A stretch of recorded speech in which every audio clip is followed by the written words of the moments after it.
Pour ce premier épisode, le centre LGBT mis à l'honneur est aussi appelé une peña. Concernant certains acronymes et noms de structures, un lexique est disponible en description de cet épisode. Salut, c'est Sam, et vous écoutez Nos lieux et nos luttes.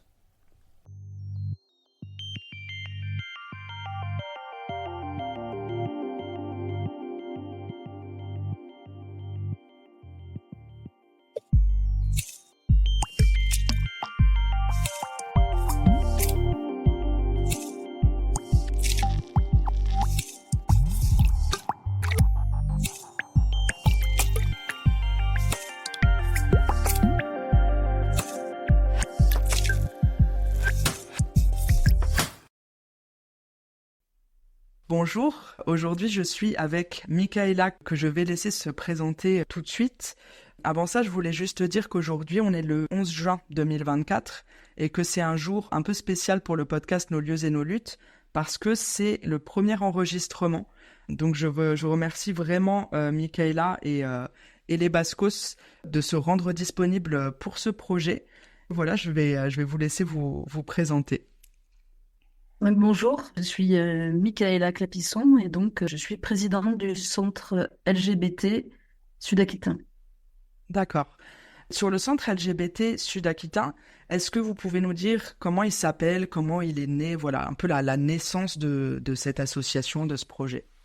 Alors à partir du présent, aujourd'hui on a 3 territoires, donc on est parti du Pays Basque, voilà, qui a été donc le premier, on va dire la première association à être née il y a 25 ans aujourd'hui. Ça ne nous rajeunit pas. Et ensuite on a créé ce qu'on a appelé au départ des antennes. Une en Béarn, à Pau, qui s'appelle Arcolan, donc qui veut dire arc-en-ciel en gascon, et une autre en Sudlande, Nos couleurs, donc qui se trouve dans les Landes. Okay. Donc ça, c'est le présent, l'actualité. Donc on a 2 salariés, une coordinatrice Estelle et une graphiste qui s'occupe de tout ce qui est publication, communication. Donc Oui. j'ai vu que donc pour Arcolan, c'était en 2016, 2020 pour Nos couleurs, donc au niveau plus du présent. Les Bascos, alors j'ai une petite question, j'ai vu qu'en 2006, il y avait les Bascos et qu'en 2014, il y avait un autre local, je ne sais pas lequel correspond à quoi, s'ils sont liés, tout ça. Est-ce que vous pouvez nous dire un peu au niveau pratico-pratique matériel, comment sont les locaux, comment ils sont aménagés, voilà. Voilà. Donc effectivement, au départ, les Bascos n'avaient pas d'espace. Il n'y avait pas d'espace associatif pour les Bascos. Et quand il s'est agi d'en créer d'un petit groupe de... Donc le passé, c'est ça, hein, les Bascos, c'était un petit groupe de marcheurs. Ils étaient se retrouver pour marcher. Voilà, une annonce dans Tétu. Et le groupe s'est créé comme ça. Et puis ensuite, on s'est rendu compte qu'on avait des demandes pour des gens qui étaient peut-être un peu moins sportifs et qui avaient envie de faire du lien. Donc, on a rajouté du cinéma, on a rajouté du théâtre, on a rajouté des éléments culturels. Et puis après, à partir de 2012, on a bien senti que il y avait une autre dimension qui devait se développer chez nous, c'est-à-dire que au-delà du lien, mais en même temps, c'est important de dire qu'on s'est créé Bien sûr, par le lien. bien Voilà, sûr. nos fondations, c'est le lien, la marche, la culture, etc. Et ensuite, donc voilà, donc on n'avait pas de locaux. Et à partir de 2012, et notamment à partir de tous les débats qu'on a eu à partir de 2013, terrible débat sur le mariage pour tous qui nous ont Bien sûr, ouais, c'est jamais imaginé la violence Mm. de ce qu'on a subi, toutes et tous. On a rajouté la dimension militante, d'engagement militant, etc. Tout à fait. Donc, en même temps, on a repris la Pride de Biarritz. Ok, Donc, c'était un des premiers actes forts, on va dire, bien de sûr. notre engagement militant. Donc, on marchait. Donc, on restait, comment dire, fidèle à nos bases. Oui, oui, c'est assez marrant dans de la symbolique. Voilà. Et c'est important la marche pour faire du lien. Et Tout à c'est pas fait. bien. Voilà. Et donc après, il s'agit de trouver un lieu. Et bon, moi, j'avais été présidente d'une autre association sportive. Et dans cette association, on avait ce qu'on appelle une peña à Bayonne. Alors, dans le sud-ouest, les peñas, en fait, c'est des lieux associatifs qui poursuivent les uns et les autres des objectifs différents, les amoureux de la tauromachie, du rugby, du foot, des peignats plutôt gastronomiques. En tout cas, elles ont toutes un point commun, c'est la tradition festive. Mhm. Et elles peuvent ouvrir, donc elles fonctionnent en cercle privé, hein, c'est des cercles privés, et elles peuvent ouvrir dans l'année, et en particulier je crois, dans les fêtes de Bayonne. Et elles D'accord. font partie intégrante de l'animation des fêtes, ces peignats. Et je me suis dit, j'avais cette expérience d'une peña pour un club sportif, un club de ski, et je me suis dit, pourquoi pas monter quelque chose où on aurait donc un local, un espace associatif qui serait l'espace LGBT, les Bascos à cette époque-là, Ok. et fonctionner toute l'année sur nos thématiques et accueillir les publics qui ont besoin d'être accueillis, nos adhérents bien évidemment, mais toutes les personnes fragilisées pour des raisons différentes, et en même temps pouvoir ouvrir pendant les fêtes, ce Mhm. qui nous amène, disons, ça pouvait être un des piliers du financement du Ouais. projet. Ouais, ouais. C'est-à-dire que forcément, en ouvrant à un large public dans une ville qui reçoit, là cette année, l'année dernière, c'était 1,3 million ou 1,4 million de personnes, Ok. donc ça veut dire que ça permet réellement, financièrement, de pouvoir financer le projet toute Ouais, bien l'année sûr. à partir de la semaine des fêtes de Bayonne. Donc, puisque au début, le projet était comme ça. Ok. Et donc, l'histoire a commencé comme ça, sur cette histoire sur le lieu. Et ensuite, effectivement, on a à partir du moment où on a un espace, Mhm. toutes les choses changent. Bien C'est-à-dire que, sûr. bien évidemment, on va pouvoir créer de la convivialité, on va pouvoir accueillir des personnes, on va pouvoir... Et du coup, à partir de 2014, le moment où on a ouvert donc notre espace associatif qui s'appelle Chalaparta. Chalaparta, voilà. En vrai, je savais pas comment le prononcer, je préférais vous laisser le soin de le Voilà. faire. Donc, c'est la Peña de Chalaparta, espace associatif des Bascos. D'accord, voilà, c'est pour ça que dans mes recherches, j'ai vu 2006 et 2014 et que je voyais que les Bascos, du coup, qui était, comme vous disiez, une initiative de marcheurs et marcheuses, est devenu un local à partir de 2014. Enfin, a eu Voilà. un lieu à partir de 2014. Voilà. Et cette démarche-là d'en faire une peña Mhm. euh, il y a un côté militant de visibilité qui a amené un levier incroyable pour faire de cet espace-là réellement un espace citoyen où on peut accueillir nos partenaires Mhm. et du coup, et aussi donner cette visibilité et faire que ce lieu qui est un lieu plus tranquille que les autres dans la cohue des fêtes, etc., puisse aussi être un lieu où on accueille les familles, les collègues, etc.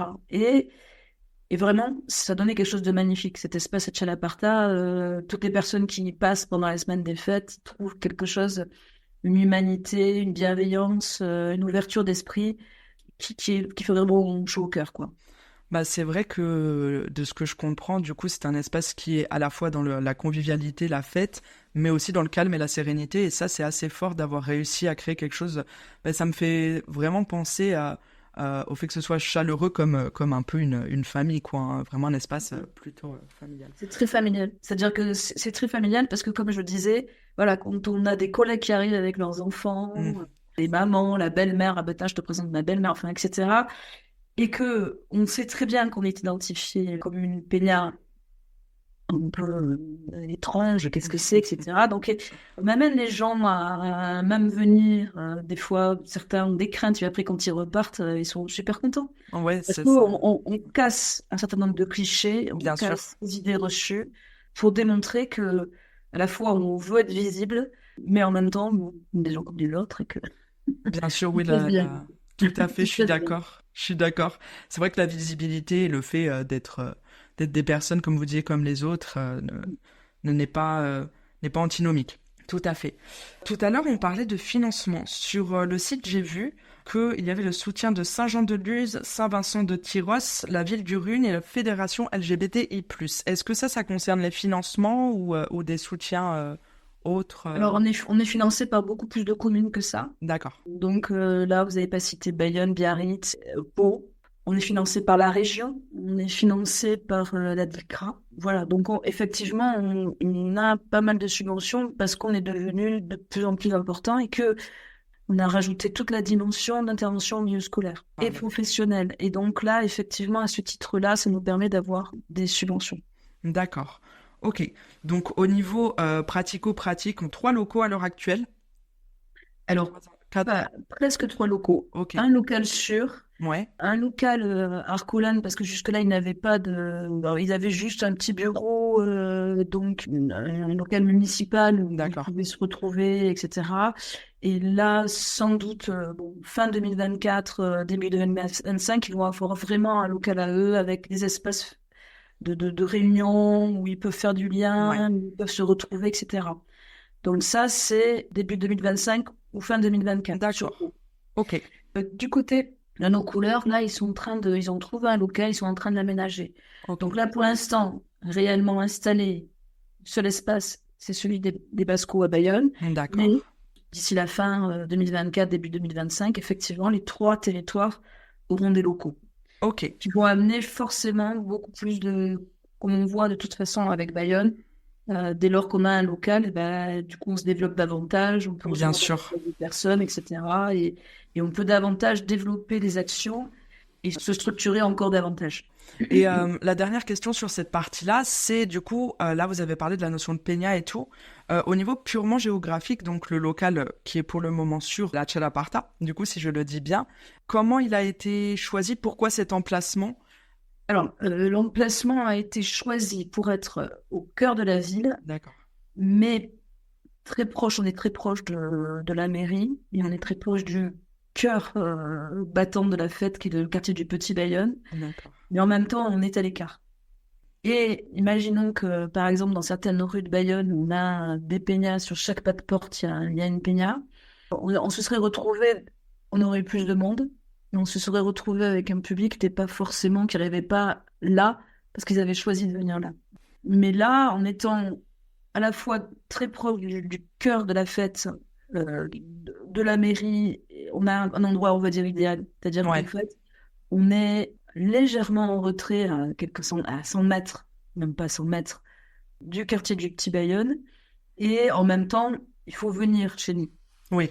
Ça me fait penser au centre LGBTQIA+ Côte d'Azur, vu que j'ai vécu à Nice et que j'y ai milité, qui est pareil en plein cœur de la ville, pas loin de la place Garibaldi, mais dans une petite rue annexe beaucoup plus calme, qui est à la fois voilà, au cœur de la ville, mais un petit peu isolée aussi. Ok, bah merci beaucoup. Vous nous parliez des interventions scolaires. Le deuxième aspect du podcast, c'est que j'aimerais un peu en savoir plus sur les personnes et services, c'est-à-dire les actions qui sont proposées votre structure, mais aussi combien, si vous le savez, il y a à peu près de bénévoles, comment tout ça a évolué depuis 2006, l'augmentation des bénévoles, les propositions qui sont faites, est-ce que ça change, est-ce que ça a fait changer les actions, voilà. Et aussi, du coup, par extension, puisqu'on parle des bénévoles, des salariés et des actions, le public qui fréquente votre structure, est-ce qu'il a évolué, dans quel sens, etc. Donc forcément, nos actions vont dépendre de nos bénévoles. Bien sûr. Donc nos projets, on les construit Alors on a bien sûr d'autres projets associatifs avec les axes qui sont fixés par le conseil d'administration, qui sont toujours à peu près les mêmes, qu'on va retrouver dans la plupart des centres LGBT, hein, de la prévention, de l'écoute, du suivi de personnes. Enfin bon, ça c'est quelque chose de commun. Et en même temps, nous, on laisse nos bénévoles créer eux-mêmes des projets. Mhm.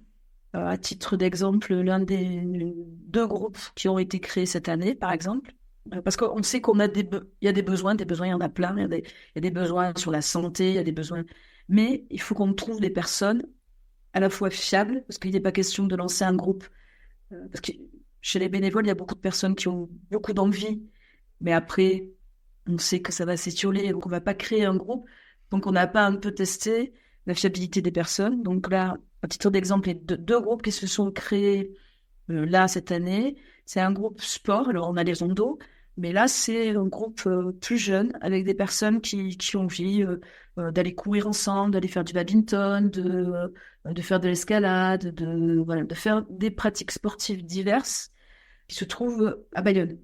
On a également, par exemple, encore sur Bayonne, un nouveau groupe là, un groupe d'écoute personnes trans. On savait pertinemment qu'on avait un besoin, mais on avait créé nous-mêmes, n'étant pas personnellement, intimement concernés par la question, on avait créé un groupe, mais on voyait bien qu'on était peut-être maladroit. C'est un groupe qui s'est arrêté après, au moment du confinement. On l'a pas relancé parce qu'on sentait qu'au début, il y avait réellement un besoin qu'on a eu du monde, et petit à petit, il y avait de moins en moins de personnes. Donc ça veut dire que il y avait quelque chose qui collait pas dans la manière dont on accueillait et que bon, ça n'allait pas. Ou que dans la dynamique, dans l'animation du groupe, on n'avait pas les bonnes personnes. Bon, après, on avait essayé. Et donc là, on a recréé un groupe et là, on a trouvé les personnes ad hoc. Et du coup, c'est un groupe qui répond réellement à un grand besoin. Ça amène beaucoup de sérénité, beaucoup de joie, un grand plaisir de se retrouver. Là, on a atteint notre cible. Toujours dans qu'est-ce qu'on fait, par exemple, sur Pau. Alors, nous, à Bayonne, on a un pôle solidarité, mais dans ce pôle solidarité, on prend les demandes et ensuite on les oriente vers d'autres personnes. On a fait le choix de ne pas suivre des dossiers parce qu'on n'avait pas suffisamment de personnes qui en capacité de le faire. En revanche, sur Pau, Arcolan, eux, l'un des plus gros, comment dire, l'une des plus grosses actions de ce groupe-là, c'est l'accueil des migrants.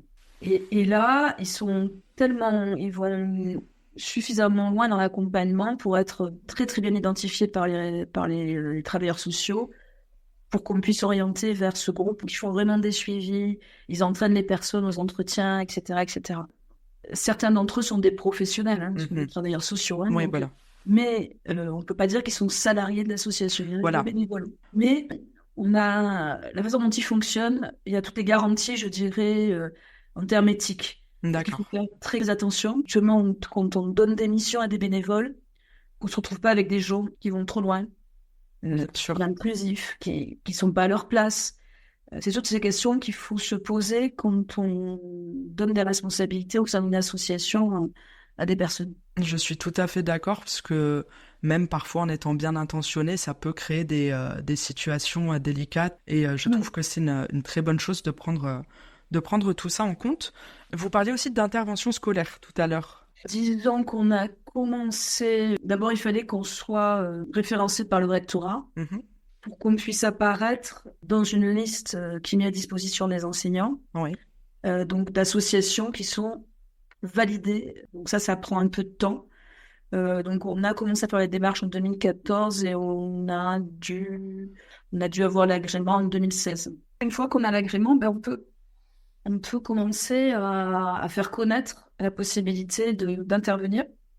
Donc ça aussi, ça a été très, très lent parce qu'il faut se structurer, il faut trouver une méthodologie. Et il se trouve qu'il y a pas mal d'enseignants dans nos bénévoles, il y a pas mal d'enseignants et pas mal d'enseignants retraités.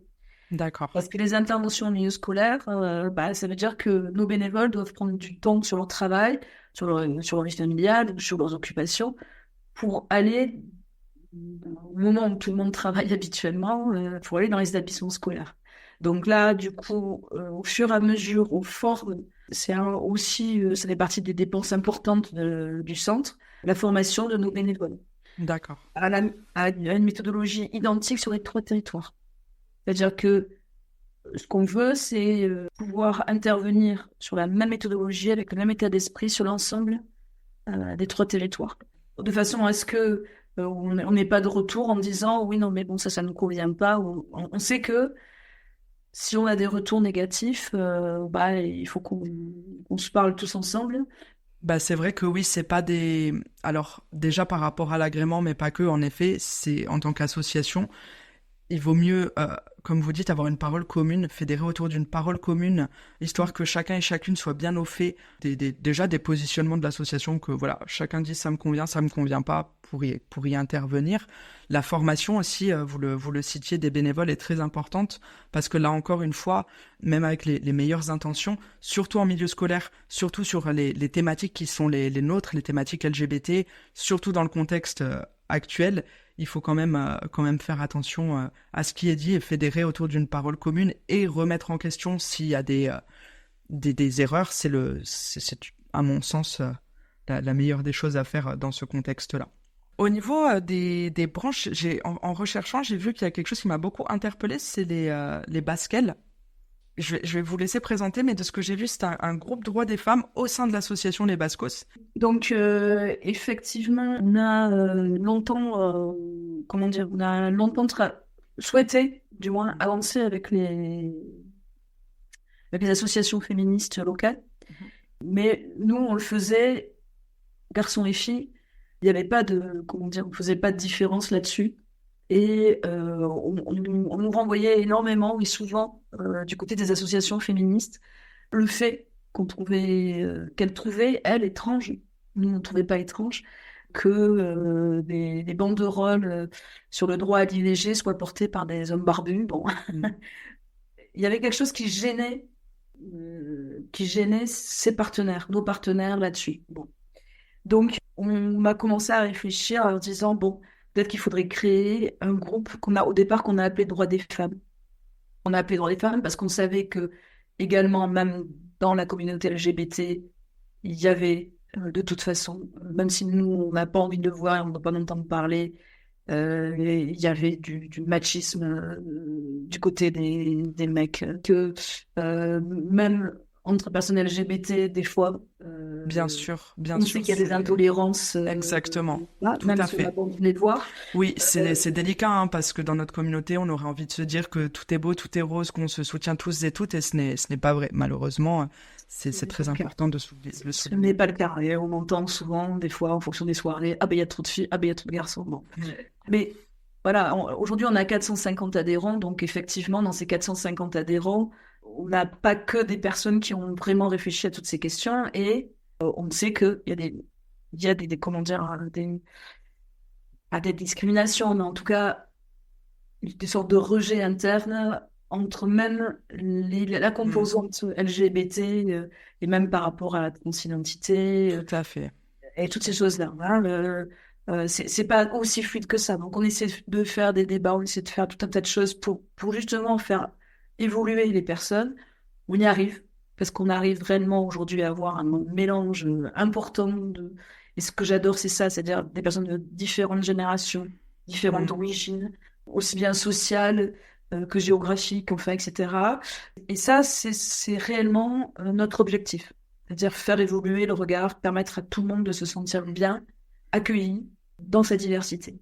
C'est très intéressant et je trouve déjà très courageux de souligner voilà, qu'il peut y avoir des discriminations au sein de la communauté. Et c'est justement ça, je trouve que c'est un des enjeux des espaces queer actuels, des espaces LGBT actuels. C'est en effet de continuer à prendre en compte les différences qu'il peut y avoir. J'aime pas dire des choses qui n'existaient pas avant parce que pour moi c'est pas vrai, mais des choses dont on parle plus aujourd'hui, plutôt, des sujets dont on parle plus aujourd'hui, au niveau de la fluidité des genres, de la non-binarité par exemple, au niveau même de la pansexualité, plutôt d'une fluidité au niveau des orientations sexuelles et des identités de genre qui ont toujours existé mais dont on parle plus aujourd'hui. Je trouve que c'est un des enjeux majeurs. Et pour finir sur cette partie, je voudrais vous poser une dernière question. Le public, je le trouve de plus en plus dans les événements militants que j'ai pu faire ces dernières années, de plus en plus jeune et de moins en moins binaire, que ce soit au niveau des orientations sexuelles ou des identités de genre. Et je voulais savoir si vous aviez fait le même constat. Oui, bien sûr. Mm. Oui, de toute façon, ça c'est très clair. Il y a réellement, au niveau des jeunes générations, il y a une revendication, voilà, de visibilité, de liberté d'expression et d'affirmation, très claire. Et je trouve ça magnifique. Cette génération, elle fait chaud au cœur. Et donc, effectivement, nous, on les accueille. On est partenaire avec des collectifs. Et voilà, on organise des soirées avec eux. Oui, c'est vrai. Il y a une véritable évolution de ce côté-là. Donc là, pour revenir à ce groupe droit des femmes, les baskets qu'on a appelé au départ droit des femmes, pour avoir, au niveau de nos partenaires, pour qu'on en réponde aux défauts de légitimité qui nous étaient avancés, mais avec lesquels on n'était pas d'accord, mais en même temps, pour pouvoir avancer sur des luttes, pour pouvoir travailler avec des partenaires, et à des moments, ben, il faut voir qu'est-ce qu'on peut faire pour s'adapter au mieux. Et donc, du coup, on a créé ce groupe. Et ce groupe-là, au départ, n'a pas eu envie de se limiter aux femmes lesbiennes. L'idée d'entrée, c'était de traiter des questions liées à l'invisibilité, aux difficultés de toutes les femmes. D'accord.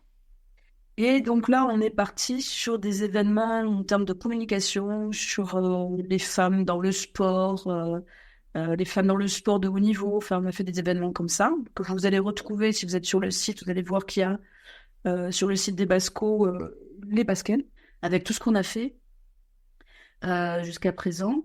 Et aujourd'hui, l'un des plus gros projets sur lequel on travaille depuis 2021, c'est le projet Place des femmes de l'ombre à la lumière. Donc c'est un énorme projet de visibilité des femmes dans l'espace public à travers la toponymie.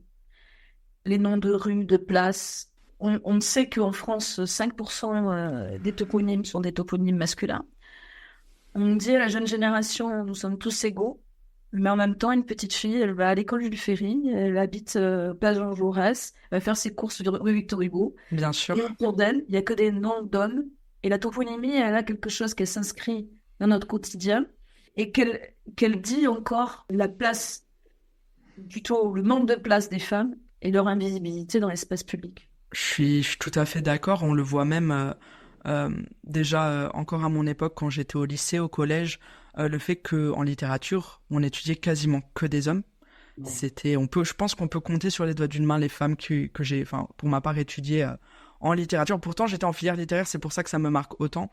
C'est que vraiment, à part Nathalie Sarraute et Marguerite Duras, j'ai pas souvenir, alors que les hommes, on a fait que ça, quoi. Et c'est constant, en fait, ce sont des choses, je trouve, les gens ne s'en rendent pas forcément compte. On est tellement habitués, voilà, à tout ça que les gens ne s'en rendent pas forcément compte, mais ça joue énormément, voilà, sur les enfants, sur les adultes par la suite, sur notre construction, en fait, dans une société genrée. Voilà, tout à fait. Un peu comme les frises historiques dans les classes, Tout à fait. où il n'y a que des têtes d'hommes. Exactement. Il y a Marie Curie, toute petite, parfois. Oui, voilà, on peut la souligner. Jeanne d'Arc mal habillée en homme. Exactement. Bon, en plus, on peut souligner que concernant des époques il y a bien longtemps révolues, on est en train un peu de revenir de ce cliché de l'homme des cavernes et de la femme dans la grotte qui enfante. On se rend compte qu'en fait, les discriminations sexistes et genrées, certes, elles datent d'il y a très longtemps, mais pas de toujours, et que ce n'est pas une nature inhérente à l'être humain, mais plutôt des événements qui ont fait que aujourd'hui les discriminations sexistes sont ce qu'elles sont, et aussi que même au niveau, voilà, de la toponymie ou encore de la langue française, il y a beaucoup de termes comme le terme autrice qui était utilisé notamment, je crois, au XIIIe siècle, et le fait que le masculin l'emporte sur le féminin, c'est à partir du XVIIe siècle seulement. Donc voilà, à souligner que ce n'est pas naturel et qu'il y a eu des événements qui font que. Au niveau, justement, puisque on parlait des baskets, vous avez aussi évoqué, c'est la prochaine partie, les relations partenariales. Du coup, quels sont vos partenaires associatifs, institutionnels? Est-ce que certains partenariats se sont terminés? Est-ce que d'autres vont voir le jour? Voilà. Alors, on a donc dans nos statuts, pour parler des premiers partenaires institutionnels qui sont liés au monde politique, pour la plupart, on a donc le nom pour les élitismes religieux et politiques. Donc, on sait très bien que nos centres et notre action est une action politique, puisqu'elle cherche à susciter des changements sociaux, mais non partisane. C'est-à-dire que on parle, on va dire entre guillemets, on parle au monde politique, que ce soit la droite, la gauche, à l'exception de l'extrême droite. D'accord. Très clairement. Soit ils ne nous cherchent pas, ils ne les cherchent pas. Non. Enfin, ils nous cherchent autrement. Oui. Là, on ne cherche pas à être partenaire avec eux, et eux non plus. Mais pour le reste, au niveau des partenaires, effectivement, on en a de nombreux, de toute obédience. Donc oui, on a des partenaires politiques. Ensuite, on a des partenaires associatifs, notamment beaucoup de partenaires au niveau du Pays Basque, des Landes et de Pau, des associations. Là, nous, au Pays Basque, beaucoup de partenaires de groupes bascophones, même si moi, personnellement, je ne parle pas basque, mais en tout cas, dans la culture et l'écosystème du Pays Basque, c'est important. Le planning familial, les associations féministes, les associations laïques, et également, peut-être plus dans les institutions, les travailleurs sociaux. les autres associations militantes, du coup, de ce que je comprends. Bien sûr. Tout à l'heure, vous parliez de l'aspect d'une des antennes qui a un aspect sur l'accueil des migrants. Oui, Est-ce que vous travaillez aussi, du coup, avec des structures antiracistes? oui, oui, bien sûr. Ouais, Oui, bien ok. sûr. Ah, il accueille aussi sur le Pays Basque, ici, il y a une association d'accueil des migrants aussi avec D'accord. lesquels, là, on renvoie. Alors, on a des migrants LGBT qui sont dans nos bénévoles, voilà, donc qui sont intégrés dans l'action. Et après, pour ceux qui ont besoin d'être soutenus, aidés, etc., on renvoie sur le Pays Basque, on renvoie vers les structures ad hoc. Également, dans nos partenaires, on a signé sur les 3 territoires un protocole avec les procureurs de la République, le Dax, Mont-de-Marsan, Pau et Bayonne, pour fluidifier les dépôts de plainte contre les injures et violences homophobes. La suite de cet épisode va faire mention de violences envers les personnes et les lieux queer.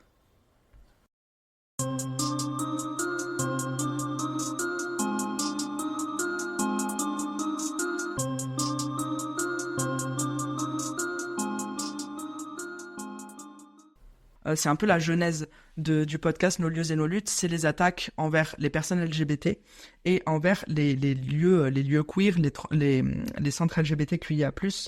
Ça, on va y venir tout de suite. Alors, je vais citer ceux qui ont été attaqués. Certains plusieurs fois. Il y a eu Paris, il y a eu Nice, il y a eu Arras, il y a eu Touraine, il y a eu Tours, pardon, de la région de Touraine, Saint-Denis de la Réunion et Nantes.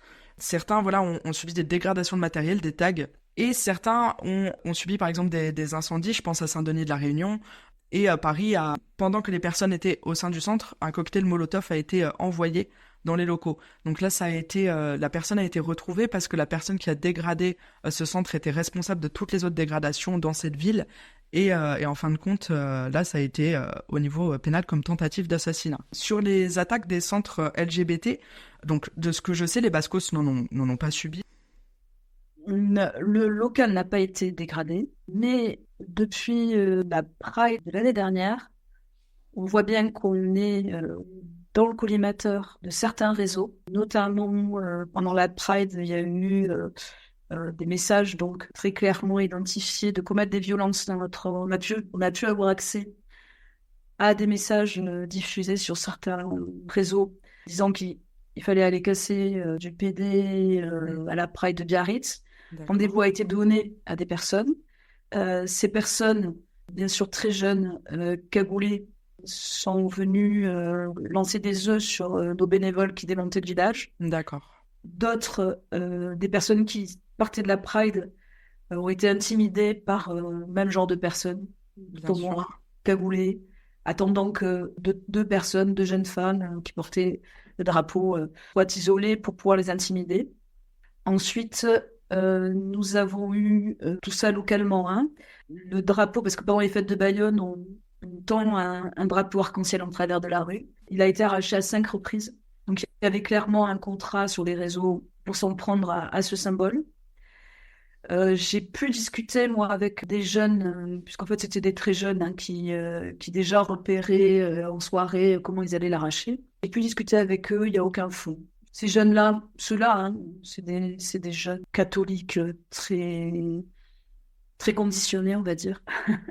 Et il n'y a aucun fond dans la discussion. Bon, ils s'en prennent à ça, mais bon, ils nous en veulent pas.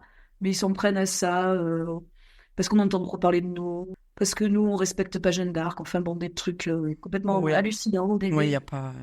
conditionnements sans aucun argument. Ensuite, il y a eu des inscriptions homophobes sur une école maternelle.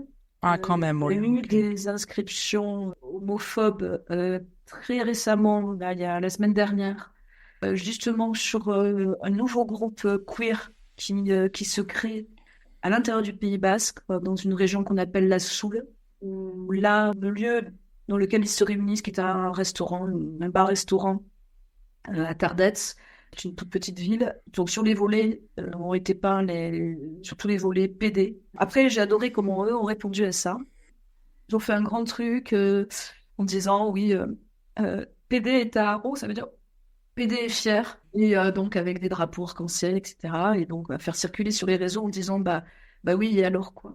Oui, c'est ça, c'est vraiment. Vous qui êtes complètement débile d'écrire PD sur des bruits. Tout Voilà. à fait, bah, c'est super intéressant parce que ça me fait vraiment penser aussi à la jeunesse du mot queer qui était utilisé il y a beaucoup d'années en arrière. C'est un mot anglophone pour dire bizarre, pervers, Ouais, c'est mais ça. d'une mauvaise manière. Et à l'heure actuelle, le mot queer, la communauté se l'est réapproprié, Ouais, comme bien sûr. les mots PD et Gwyn en France, hein, d'ailleurs. La communauté se l'est réapproprié dans une optique de militantisme assez radical euh, pour en faire une force et un terme militant plutôt qu'une insulte. C'est ça. Et de toute façon, là, je pense que le terme queer, il va correspondre davantage à tout ce qu'on disait, l'évolution aussi, Je suis de tout à fait l'affirmation d'accord. des identités dans toute leur diversité. Et c'est vrai que le terme queer, je trouve qu'il est il est plus exhaustif de la diversité des personnes. Et là, nous, au niveau du Pays Basque, il y a un groupe du coup qui s'appelle Bichi Bichi, ça veut dire bizarre bizarre. Ouais, Bichi en c'est basque, c'est bizarre bizarre. Et donc ils revendiquent justement entre guillemets leur bizarrerie et je trouve que c'est voilà, je trouve que en plus ça simplifie parce que c'est vrai que moi par exemple je suis un dinosaure donc je dis toujours LGBT. Je sais bien que on va dire LGBT plus qu'il y a bon parce que effectivement il faut n'oublier personne mais tout à après fait. on oublie toujours quelqu'un cette succession de lettres et là je trouve que queer ben, ça englobe tout le monde, quoi. C'est vrai que l'idée c'est de voilà de permettre à toutes et tous de vivre ce qu'ils ont envie de vivre, voilà, de façon beaucoup plus fluide. Alors c'est sûr que c'est juste un terme, mais malgré tout, cette succession de lettres, parfois, on s'y perd un peu. En Ouais. tout cas pour le grand public. Oui, oui, oui, c'est souvent d'ailleurs quelque chose, ça ne légitime pas, attention, hein, mais qui est utilisé Ok. pour être moqué, oui. Mm. Et le terme queer, je suis 100% d'accord, surtout que de base, c'est un terme qui de toute façon est, un, plus militant, et deux, s'oppose à la binarité, que ce soit au niveau des orientations sexuelles ou des identités de genre, et qui va vouloir justement, comme vous le disiez très justement, prendre en compte la diversité des personnes. Et en fait, je trouve que ce mot a, je suis tout à fait, ça a beaucoup résonné ce que vous avez dit sur ce terme et ce qu'il inclut et ce qu'il n'exclut pas aussi, parce que je trouve que ce terme n'exclut, en fin de compte, pas grand monde. Et Ouais. c'est ça qui est top. Et ça Et il faut permet que, en effet. voilà, après, il faut que tout le monde se reconnaisse dedans. Exactement, tout à Et c'est fait. vrai que, comme on dit tout à l'heure, dans nos communautés, voilà, on est quand même parti sur la gay pride. Oui, à la base, oui. Et du coup, donc là, on pouvait pas faire plus excluant que ça, quoi. Bah, c'est Et sûr, surtout que la Gay Pride, enfin la Pride justement, elle est quand même à l'initiative aussi de personnes trans. Quand elle a été créée en 69, bien sûr. il y avait beaucoup de personnes avec des identités de genre qui n'étaient pas cisgenres, qui n'étaient pas forcément binaires, etc., qui ont très grandement et qui continuent d'ailleurs les personnes transgenres et les personnes, je trouve que c'est les personnes de la communauté, les personnes trans qui font beaucoup et qui ne récoltent pas forcément les fruits au niveau, voilà, on le voit en ce moment, au niveau des droits, au niveau, par exemple, de ce qu'il y a eu au niveau de l'accès à la PMA qui les a exclus. Et du coup, pour revenir à ce qu'on disait, de ce que vous me dites sur les menaces reçues, les personnes utilisent le fait qu'il y ait plus de visibilité et qu'on en parle plus. Les violences qui ont été faites là à l'encontre, les menaces et les violences qui ont été faites à l'encontre des bénévoles ou sur l'école, etc. Est-ce qu'il y a eu des poursuites d'engagés de la part Oui, des personnes ou des structures? Ouais, ok, oui. Bah, systématiquement, hein, moi, j'ai porté plainte pour toutes ces questions-là, ok, de toute façon. Voilà. Il y a des dépôts de plainte, puisque de toute façon, on a cette signature avec le procureur de la République d'accord, qui nous permet d'appeler. Donc là, ça facilite quoi, cette convention? C'est de pouvoir contacter les responsables de la police nationale, de la gendarmerie en fonction des secteurs, pour être mis en contact avec un référent d'accord, discrimination. Parce que malgré tout, on a encore, on voit hein, au quotidien l'accueil des femmes victimes de violences conjugales ou bien quoi, sûr, des fonctionnaires de police qui sont pas quand même encore très très bien dégrossis, on va dire. tout à fait, Et donc là, l'idée, c'est de pouvoir que les personnes qui ont besoin de porter plainte pour des faits, des choses comme ça, ou des dégradations, qu'on puisse le faire en étant orienté vers un référent qui pourra aussi catégoriser les faits dans une... En fait, si vous voulez, les plaintes sont référencées en fonction des actes pour ou non déclencher ensuite des poursuites ou des choses comme ça, ou être classées sans suite. Voilà. D'accord. Donc, c'est important d'entrer, de pouvoir le flécher, pouvoir s'adresser à un policier qui est formé pour ça. Par exemple, on était en réunion avec la préfecture de Pau, on a déclenché un CORA. Un CORA, c'est une sorte de commission dans lequel se retrouvent à la fois les associations qui luttent contre les discriminations et les fonctionnaires de police, la préfecture, l'association des maires de France, enfin bon, qu'on se retrouve tous ensemble pour voir quel type de plan on peut mettre en œuvre pour lutter contre les discriminations. Et du coup, le plus difficile, alors autant, donc là, on était en présence des associations, par exemple, Juifs de France, des choses comme ça. Donc là, pour caractériser, par exemple, la discrimination, les circonstances aggravantes liées à la discrimination liée à l'origine, c'est presque plus facile de l'identifier que pour les personnes LGBT. Moi-même, hein, j'ai pu leur signaler que j'avais connaissance de faits qu'eux n'avaient pas mis dans leurs statistiques. Parce que si on regarde par exemple l'enquête qu'on a fait en gros, hein, il faudra vérifier les chiffres, hein, mais on sait qu'on a 12% des personnes qui ont été victimes d'injures ou de violences homophobes qui vont porter plainte. Et sur ces 12%, seulement 38% donnent lieu à des poursuites. Donc 12% de l'ensemble des faits, et de ces 12%, 38% qui donnent lieu à des poursuites pour la circonstance aggravante de propos ou violences homophobes. C'est exactement ça que j'allais vous demander. Donc, ouais, c'est justement tous ces aspects discriminatoires spécifiques dans la loi. Et on voit quand même, hein, que les chiffres des violences LGBT-phobes augmentent, mais qu'en plus, tout n'est pas pris en compte. C'est pour ça que les enquêtes que nous menons, par exemple, les enquêtes SOS homophobie, les chiffres vont être différents de ceux du ministère de l'Intérieur. Même si même le ministère de l'Intérieur dit, effectivement, il y a eu une augmentation inquiétante du nombre d'actes. Mais en même temps, on voit bien que le chiffre est tellement important. Alors, l'homophobie, intériorisée des personnes qui ont honte, qui veulent pas y aller, qui savent on va se foutre d'eux, etc. Déjà, qui fait un premier filtre. Et puis après, comment on caractérise? Bien sûr, c'est très important à prendre en compte dans la loi. Je pense que ces spécificités-là, elles sont pas là pour rien et que pour être mieux protégé, il faut que ce soit, comme vous dites, mieux pris en compte à la base avec les spécificités que ça implique. En ce moment, je les ai écrites toutes ce qui se passe en ce moment dans le contexte un peu sociopolitique français. Là, je vais rester sur la France parce qu'il y a déjà beaucoup à dire sur les personnes LGBT. Je voulais les citer une à une, mais il y a tellement de choses qui se passent que je vais plutôt citer 2 exemples. Donc la proposition de loi qu'il y a eu pour interdire toute transition de genre aux personnes mineures, qui a été adoptée récemment par le Sénat. Et à l'inverse, plus récemment, 101 députés ont fait une proposition de loi pour faciliter le changement d'état civil.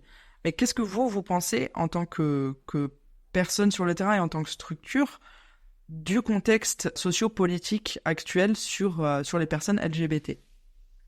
Ce qu'on peut penser généralement sur la société française d'aujourd'hui, c'est une société extrêmement clivée. Et on voit bien qu'il y a une réaction, on va dire des personnes réactionnaires. Notamment, on le voit à travers cette proposition de loi qui est passée au Sénat, qui s'appuie sur des enquêtes mensongères, qui s'appuie sur des enquêtes pseudo-scientifiques mensongères. On voit comment l'information, jusque dans les plus hautes sphères, peut être manipulée pour amener cette manipulation, pour amener une décision qui pourrait avoir des conséquences catastrophiques pour les jeunes. Et cette société est clivée avec, je pense, une partie de la population française, une partie des personnes qui sont manipulées, mais une partie qui sont manipulées par d'autres qui sont extrêmement virulents, extrêmement décidés à faire reculer les droits, à lutter dans leur tête, je ne sais même pas ce que c'est, contre le wokisme. Ils ont une espèce ils sont complètement obsédés par un certain nombre de questions qui les amènent à être très, très virulents. Et je trouve que c'est extrêmement inquiétant. Tout à fait. De l'autre côté, on voit bien qu'on a également des personnes qui luttent, comme vous, comme moi, comme nous, pour la liberté, la solidarité, tout à fait. Et l'égalité, pour les droits, et ne comprennent pas bien, j'avoue que je n'arrive pas à me mettre dans leur tête, en quoi ils passent autant d'énergie pour entraver les libertés individuelles. Voilà, après, j'ai pas de réponse du côté de ces gens-là, parce que j'arrive pas trop à les comprendre. Pourtant, je les lis. Je lis pour essayer de comprendre la logique en me disant, bah, dans du moment où on comprend comment ces gens-là fonctionnent, on peut peut-être davantage les contrer. Mais j'avoue que je trouve que c'est totalement délirant. C'est totalement délirant et totalement, comment dirais-je, c'est complètement malhonnête. C'est malhonnête. Parce que cette proposition de loi est passée au Sénat à partir de rapports faussés, faux. Bien Et sûr. c'est gravissime. C'est Oui. gravissime. C'est gravissime. Oui, c'est gravissime parce que c'est manipulé, c'est faux, comme vous dites, parce que ça attente aux droits des personnes et parce que je partage tout à fait votre questionnement sur le fait que je ne comprends pas pourquoi des gens qui ça ne les concerne pas, c'est des sujets du coup sur lesquels ils ne sont pas concernés. C'est des personnes qui vont lutter pour entraver les droits des autres constamment et ça se voit beaucoup. Voilà, comme vous le citiez avec cet exemple du wokisme, la terreur wokiste, tous ces termes qui font peur parce que je pense que ça ébranle aussi un peu les normes établies, entre guillemets, si je puis dire. Et quand on entend, on C'est ne peut lunaire. pas, il n'y a pas de fond. C'est la même chose que les jeunes là, avec lesquels j'ai parlé pendant les fêtes de Bayonne qui voulaient arracher le drapeau. Il n'y a aucun fond, quoi. C'est du bourrage de crâne, quoi. Ils sont Oui, c'est de complètement la haine. manipulés par je ne sais quoi et ils répètent des choses totalement fausses, quoi. Bah, merci beaucoup pour cette partie-là. On va passer à la dernière partie. Perspective d'évolution, bilan, c'est-à-dire que là, je vais vous demander quelle est la suite pour votre structure, quels sont les projets à venir, et aussi, voilà, quels sont les besoins, de quoi vous, pour le mot de fin, vous êtes la plus fière. Qu'est-ce qui vous a le plus marqué, qu'est-ce qui a pu vous rendre la plus fière au sein du centre? Alors, les perspectives, bah, la première perspective, c'est de transmettre. Aujourd'hui, voilà, je l'ai dit, hein, l'association va avoir 25 ans. Ça veut dire que, voilà, je ne sais pas si vous voyez, mais elle est un peu grise et il faut qu'on rajeunisse. Absolument. Donc ça, c'est une de nos préoccupations essentielles. On voit bien que la manière dont nous, disons, on s'est institutionnalisé, etc., correspond pas forcément aux souhaits d'engagement des plus jeunes. Donc là, il y a toutes les questions qu'on se pose. Je vous ai dit qu'on était en contact avec des collectifs queer qui nous font bouger un peu sur nos bases, etc., qui nous amènent à la fois leur énergie, mais aussi leur, euh, leur intransigeance par rapport à un certain nombre de choses. Et c'est fort intéressant parce qu'il faut qu'on bouge et qu'on évolue en même temps que la société évolue, que les besoins évoluent. Donc ça, c'est un des axes, rajeunir nos cadres et laisser la place, très clairement. Faut qu'on avance là-dessus.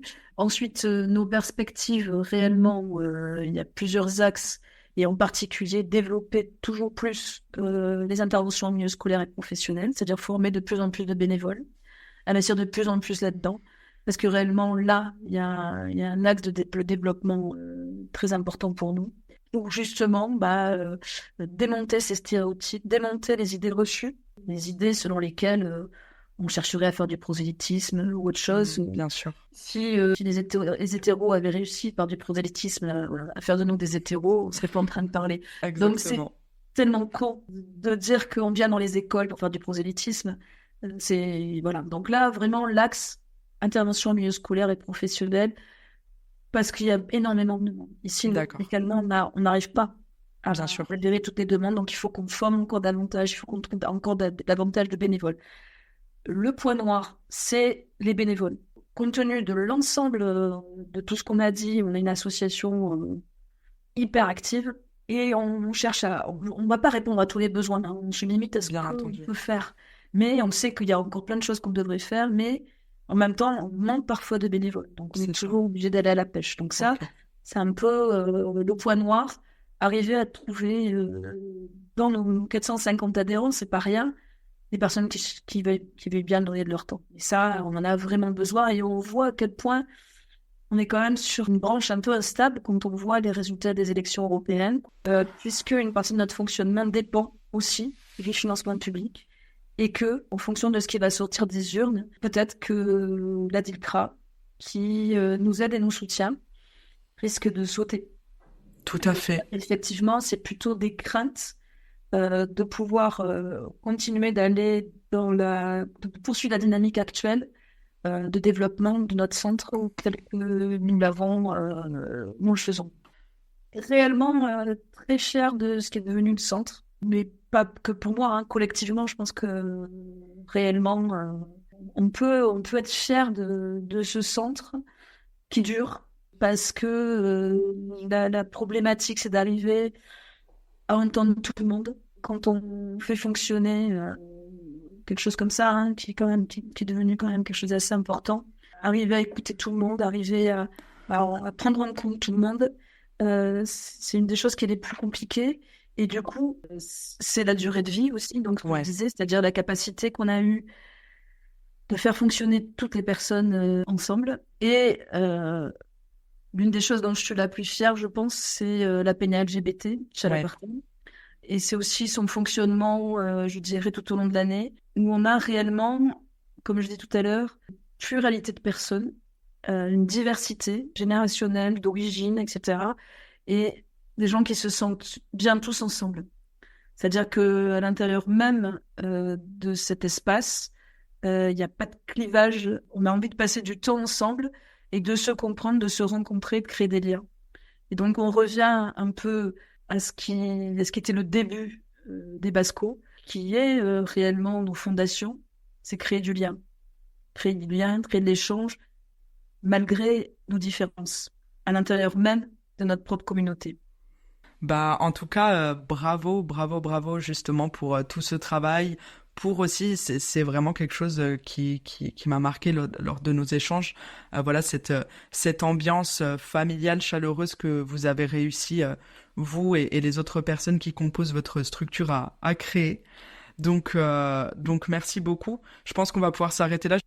On n'a pas parlé aussi, oui, donc ce dont on peut être très fier aussi, c'est d'avoir un festival du film.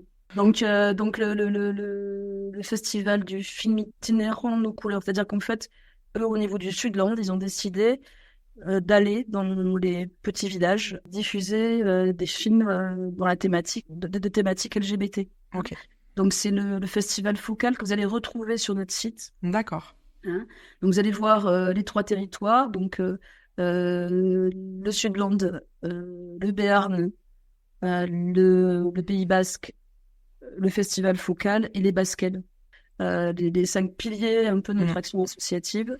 Et du coup, le festival focal, on peut en être très très fier. Parce qu'il y a un énorme travail qui a été fait là-dessus et que le fait d'aller dans différents lieux, dans des endroits où petits villages perdus ou des petites villes perdues des Landes, d'aller diffuser des films à thématique LGBT, c'est très bien, comment dire, on a de plus en plus de monde et c'est très bien reçu, on est très bien accueillis. Super, bah, bravo pour ça aussi. Je souligne aussi que le site, en effet, votre site internet est très bien fait. Je vous remercie encore une fois énormément, j'ai appris beaucoup.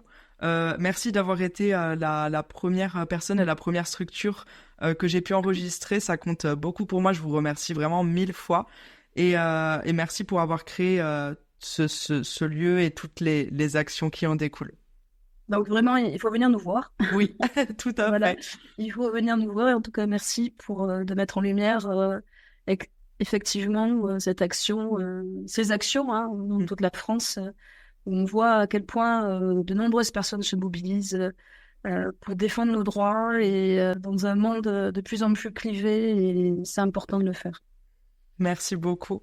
Merci. Au revoir. Au revoir, très bonne journée.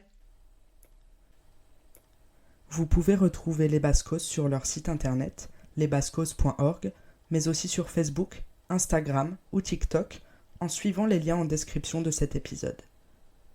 Merci à Michaela Clapisson pour avoir été l'invitée de cet épisode. Rendez-vous samedi 21 septembre pour le prochain épisode de Nos lieux et nos luttes.